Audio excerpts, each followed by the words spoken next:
Το πρώτο προϊόν που θα σας δείξω είναι της Medik8, η Crystal Retinal 1. Αυτό εδώ το προϊόν.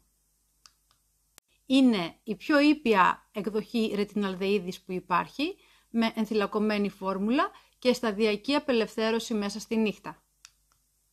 Δίνει αποτελέσματα χωρίς ερεθισμό, ακόμη και σε υπερευαίσθητα δέρματα.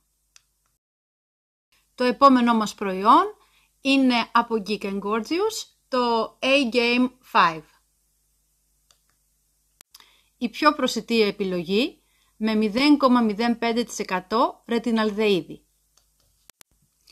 Προσφέρει εξαιρετική ισορροπία ανάμεσα σε αποτέλεσμα και ήπια δράση.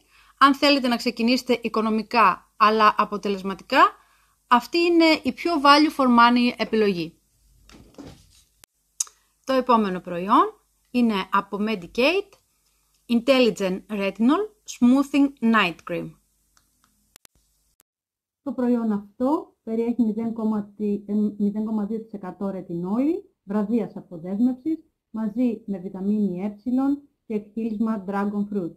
Είναι ιδανική για όσες θέλουν να ξεκινήσουν ενυδάτωση και λίανση, χωρίς καθόλου ερεθισμό. Θα το βρείτε επίσης σε έκπτωση στο Skin Reset. Και το τελευταίο προϊόν που σας προτείνω για να ξεκινήσετε τη ρετινόλη είναι από Transparent Lab, η Retinal Age Reverse Cream. Είναι πιο δραστική από τα άλλα προϊόντα που σας έδειξα, με 0,3% ρετιναλδεΐδη, πεπτίδια, ιαλουρονικό οξύ, αλλά και μπακούτσιολ. Δίνει γρήγορα αποτελέσματα σε πιο ώριμα δέρματα, αλλά παραμένει ασφαλής, χάρη στα ενυδατικά και επανορθωτικά συστατικά της. Ανεξάρτητα από ποια ρετινόλη θα επιλέξετε, θυμηθείτε, ξεκινάμε πάντα 2 φορές την εβδομάδα, πάντα βράδυ και πάντα με αντιλιακό την επόμενη μέρα. Σας ευχαριστώ πάρα πολύ για όλη αυτή την ενέργεια και τις συμμετοχές αυτές τις μέρες στο giveaway μας.